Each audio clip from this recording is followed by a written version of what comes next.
docteur Philippe Champagne de Labriole, de nouveau convoqué devant une commission d'experts pour juger de son aptitude. Ce médecin de l'hôpital psychiatrique de Fleury-les-Aubrais est en guerre avec son administration depuis près de 15 ans. Corinne Bienrosa et Pierre-Dominique Lepay sont allés à sa rencontre. C'est dans cette annexe de l'hôpital de Pithiviers qu'exerce le docteur Champagne de Labriole depuis 2010. À cette date, le Conseil d'État annule 2 arrêtés de la préfecture d'Orléans qui l'écartent de ses fonctions. Sa faute, dénoncer publiquement des pratiques illégales concernant les conditions d'internement à Fleury-les-Aubrais.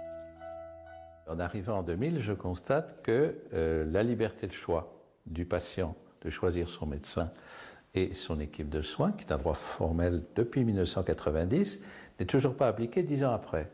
Je constate que le deuxième avis médical, qui constitue un droit pour le patient interné, d'avoir un deuxième avis convergent pour cette restriction de liberté, finalement, a lieu alors que la personne est déjà dans l'unité de soins.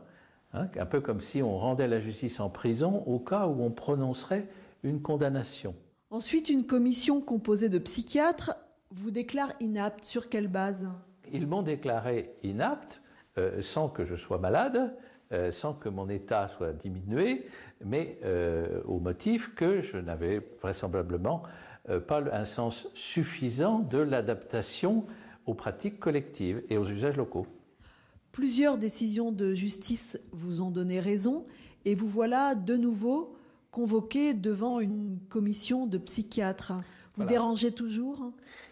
J'ai l'impression, mais je crois surtout que la condamnation que j'ai obtenue à l'encontre de la préfecture du Loiret et de l'hôpital n'ont pas été digérées.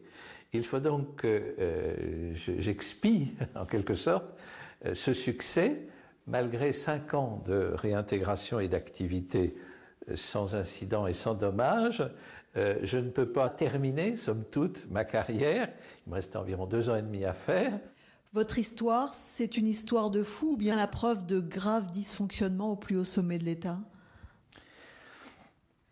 C'est la preuve qu'il y a autour de la psychiatrie publique la volonté de conserver, même de façon fractionnée, un usage déviant de la psychiatrie publique. J'ai fait ce que, en conscience, je pensais devoir faire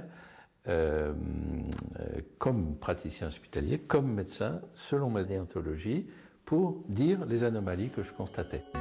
Le psychiatre est soutenu par l'Ordre des médecins qui l'a déclaré apte et sain d'esprit.